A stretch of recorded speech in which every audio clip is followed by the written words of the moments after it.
name is Pelayo, and together with my colleague Mirco, we'll be presenting you the challenges and the accomplishments from the past 9 months during this focus project IGNIS. But first, let us talk about the reason behind this idea and, of course, the importance of it. We have all been witnesses to the heartbreaking damage caused by wildfires all around the world, especially during the past years. Forests, animals, villages, all burning down uncontrollably while fire brigades struggle to combat the flames with such limited resources. In this critical environment, every person counts, and every drop of water saved can make a difference. Current fire analyzing solutions involve drones and helicopters, which either don't provide the necessary range or put human lives at risk. This is why we're developing a fire surveillance aircraft to help firefighters analyze the situation and invest their scarce resources where they're most needed. Now, let me present you the team that is helping make this vision come true. IGNIS consists of 5 mechanical engineers and 3 electrical engineers. On the upper left corner, you see our mechanics subteam. They work on the design and the construction of the aircraft. On the right, you see our control subteam. They're in charge of the development and the implementation of the controller. Underneath, you see our electronics team. They develop the power system, the battery system, and the image processing. Finally, this team would not be complete without the help from our coaches under the supervision of Professor Roland Siegwart. So, how do we design a system that can help analyze such a difficult situation? First of all, we wanted to develop an aircraft that didn't require much space to take off, but had the range and the efficiency of an airplane.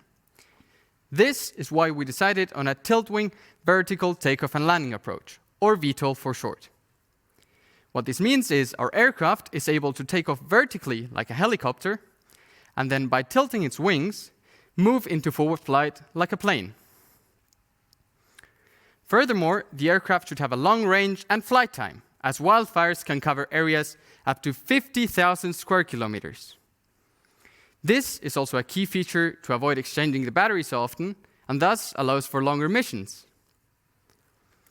In order to use already existing transportation methods and infrastructure, modularity is very important with such a large drone. Not only should it be simple to transport, but also easy and quick to assemble. To provide the critical data that firefighters need, a live thermal and visual image transmission is crucial. Not only does it provide information on the fire itself, but also the surroundings of the area and other environmental factors that contribute to the development of the fire. Finally, a robust design is required to survive the high temperatures up to 80 degrees Celsius at 100 meters altitude, the strong winds, and of course the turbulence. Now, with all of this in mind, we would like to present your solution. With a 2.3 meter wingspan at a maximum takeoff weight of 9.5 kilograms, this aircraft allows us to fly up to 2 hours in cruise at 60 kilometers an hour or 20 minutes in hover. Depending on the hover and cruise time of the mission, the flight time will vary in between these 2 values. Furthermore, the aircraft takes up less space than a normal system in a vehicle and can be transported by a single firefighter. Finally, with a 4G communication system, we're able to transmit the live thermal and visual data that the firefighters need to combat the flames.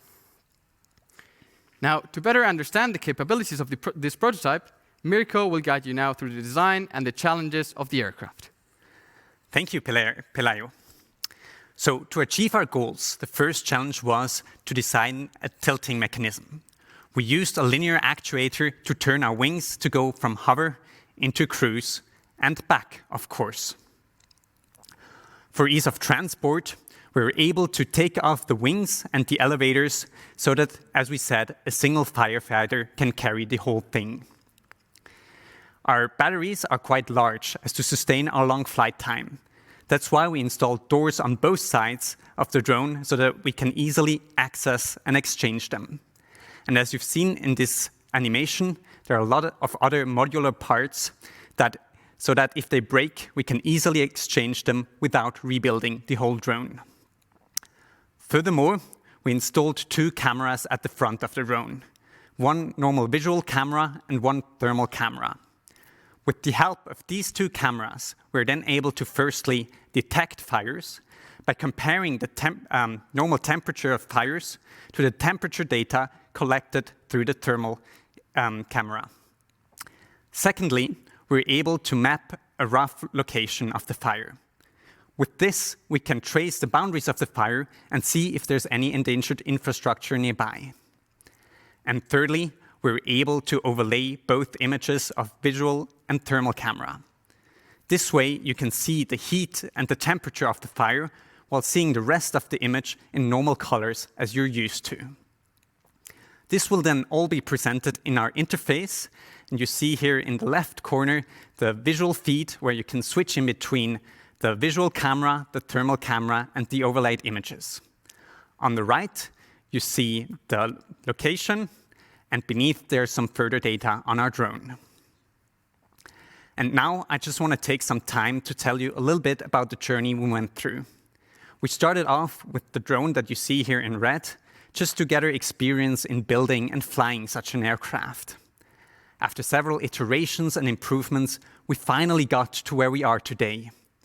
We want to show you now some of the impressions we gathered during this journey in this next video.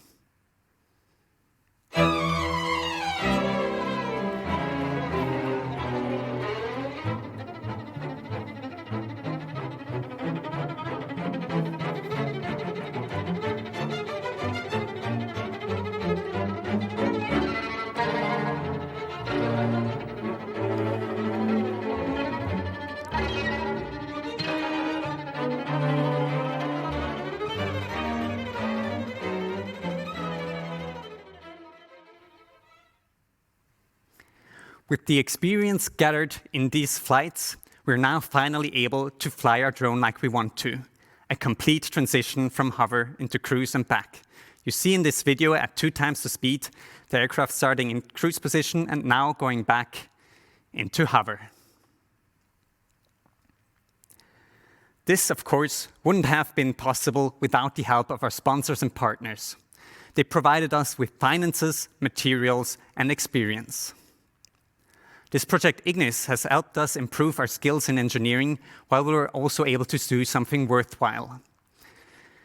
We hope that this technology can help diminish the risk of wildfires and combat the ravaging flames. I thank you for your attention. For updates, please check out our social media, and we hope to see you in the live chat where we can also answer some of your questions. Thank you very much.